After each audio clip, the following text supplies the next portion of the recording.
So a job that got passed down to who was at the time the oldest at home.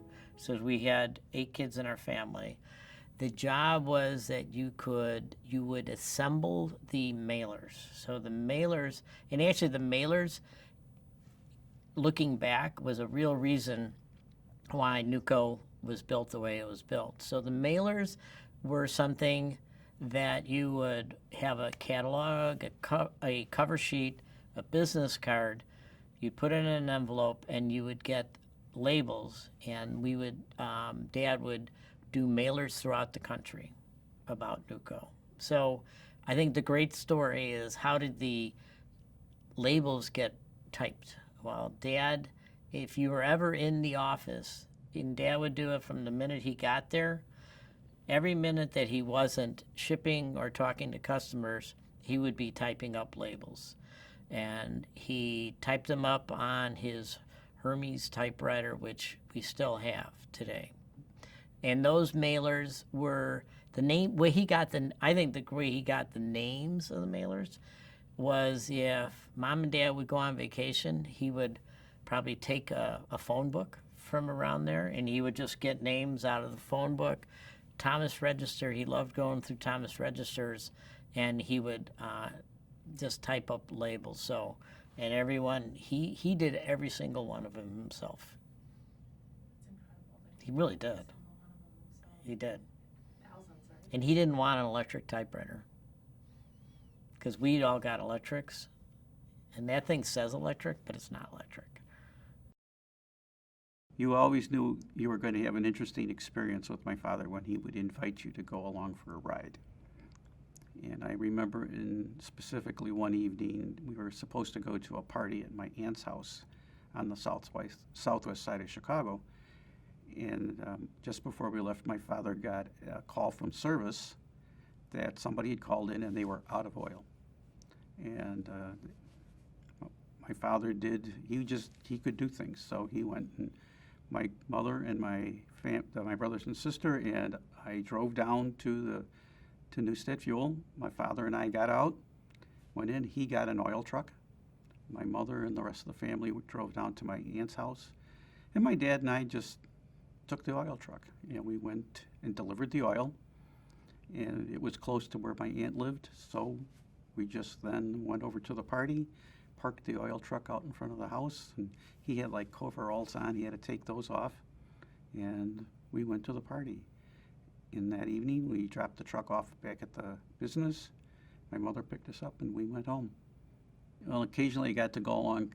They would have places where it was really tight to get the hose in to do the delivery. And I was a little guy, so I could pull the hose. I could get in there and do it. I got to be in 7th grade, and I would come down to Newstead Fuel and do janitorial work. I cleaned the floors and cleaned the bathrooms. And on Saturdays, I would wash the oil trucks. And after the fire, they had those bright blue and yellow trucks, and they were hard to keep clean. And when they did get dirty, they didn't look very good. So that's why they wanted them washed every week. And the drivers were not the cleanest people in the world.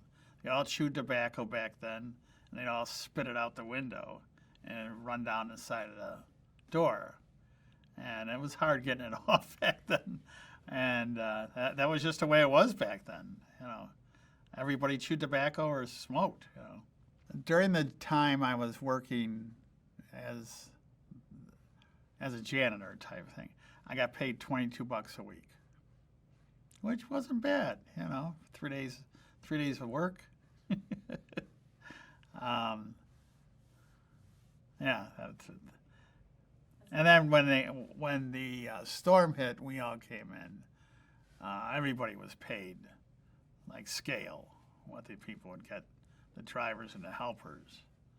So the money was nice to get, but I don't think any of us realized how hard and how the amount of hours that were involved. We were young guys, and you know, we get down there at 5 in the morning and pull the trucks in 8:30, 9 o'clock at night. And we were tired. I can imagine what these older guys were like, you know. So the first thing you learned when you went to work at Newstead Fuel is that you didn't have a specific thing that you did every day. You came in and you had odd jobs here, odd jobs there, and so it was a mainstay of the business that everybody helped each other, and everybody knew each other's jobs, and everybody could plug right in and do the work.